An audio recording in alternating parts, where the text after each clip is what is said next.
Kalau saya ditanya, ya, kepolisian ini mau direformasi atau dibubarkan, saya jawab dibubarkan. Ya, karena apa?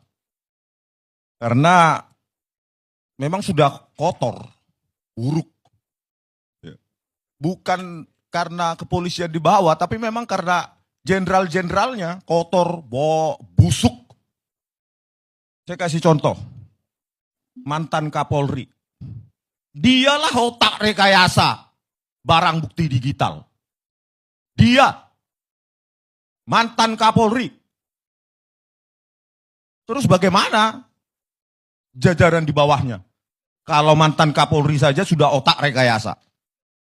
Kalau Pak Mahfud MD nanti terpilih sebagai tim atau ketua tim reformasi, saya hadiahi buku ini.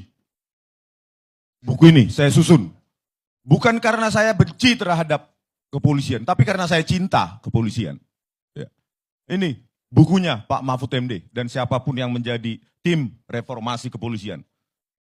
Rekayasa barang bukti digital oleh Puslapor Polri.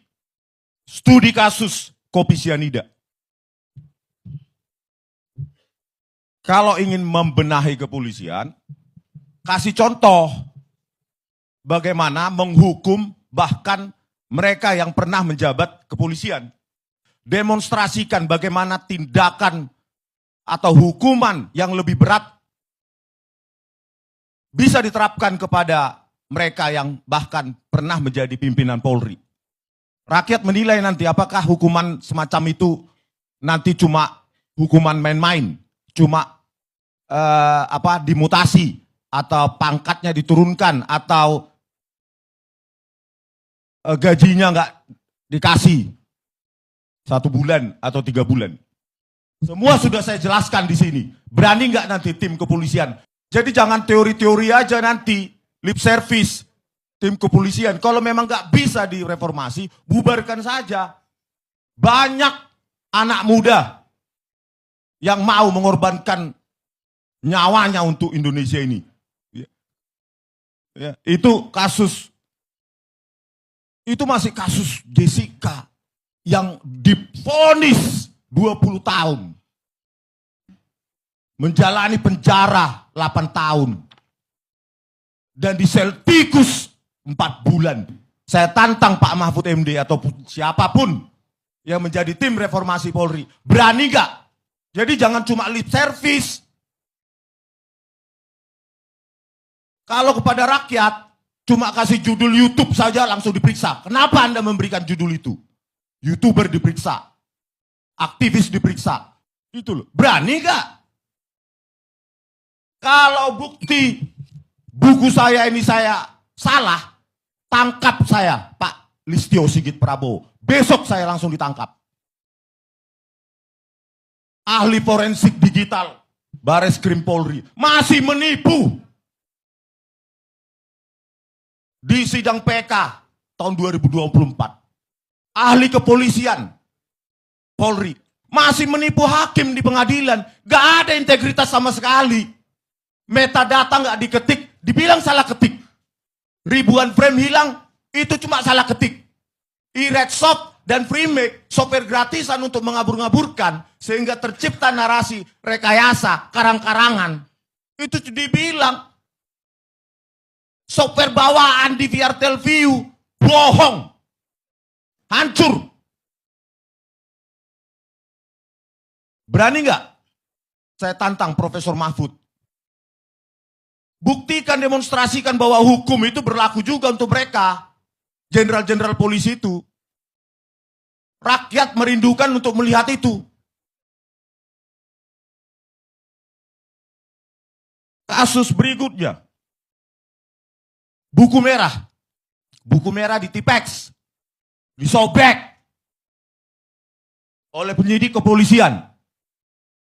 Yang bertugas di KPK. Orang yang pertama di angkatannya, Akpol tahun 2000. Dia yang menjadi jenderal tembus bintang 1. Sementara yang menerima hadiah Makayasa enggak. Orang yang baik justru enggak jadi apa-apa. Bagaimana membenahi ini? Kalau enggak dibubarkan saja. Bang Karni, Saya kira bentar. Masih panjang ini. Makanya berani nggak tim reformasi Polri ini menangkap, memeriksa mafioso di dalam kepolisian ini?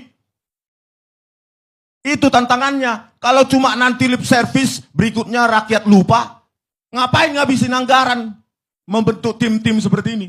Omong kosong. Omong kosong. Kalau nggak punya nyali, bersih boleh. Tapi kalau nggak punya nyali untuk apa? Nggak ada hasil. Ya, Pak Prabowo Subianto. Kasus KM50 ini lebih brutal. Ya, saya baca keputusannya dengan seksama. Ya, bagaimana mungkin yang diforensik justru HP dari 6 laskar FPI yang tewas dan sempat dijadikan tersangka. Saya baca di keputusan, nggak ada itu di forensik. Polisi-polisi yang ada di lapangan, nggak ada. Di mana fairness-nya kepolisian? Sudah memang sangat bobrok. Kalau bisa saya didengar Pak Prabowo Subianto, bubarkan Pak. Dan jangan ada lagi pangkat-pangkat jenderal untuk kepolisian. Sombong.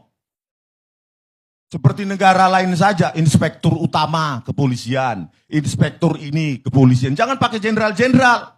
Sombong mereka. Belum lagi masih kasus 50, KM50.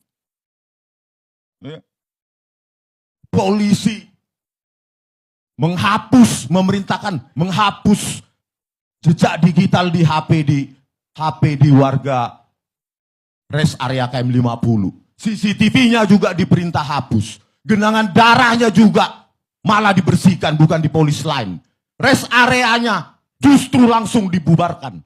Padahal baru setahun berdiri. Fiber optik 20 jam sebelum putus.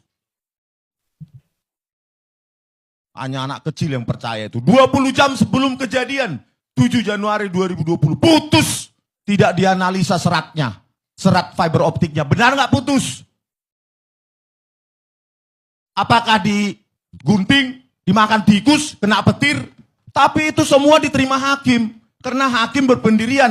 Kalau sudah keterangan dari kepolisian, itu pasti benar. Inilah rusaknya kepolisian. Kasus Kanjuruhan. 3 jam durasi video, 3 jam lebih durasi video. Hilang dikit sekian itu. Dan di parkiran. Kerjaan siapa itu? Polisi paling. Kasus Vina Cirebon. 6. Ya. Video CCTV alasannya tidak bisa dibuka. Tidak ada ahli. Padahal cuma mencolokkan flash disk ke DVR itu jadi itu barang. Tapi apa dibilang? Enggak ada ahli. Konyol. Ekstraksi SMS.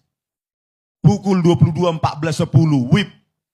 Di mana almarhum Vina masih chat SMS. Dengan temannya. Bernama Widi.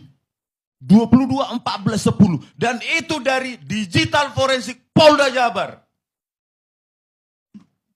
Di mana event yang dituduhkan pembunuhan, pemukulan, pemerkosaan bergilir pukul 21.15 sampai 22.30. Tetapi si korban masih meng-SMS. Masuk akal enggak?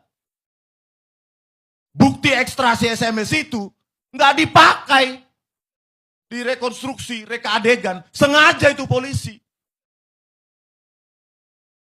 Oleh karena itu, garis merahnya adalah benang merahnya. Kalaupun kepolisian ini diselamatkan, yang memakan anggaran 126 triliun per tahun 2025 ini, anggaran terbesar nomor 2 setelah Kementerian Pertahanan.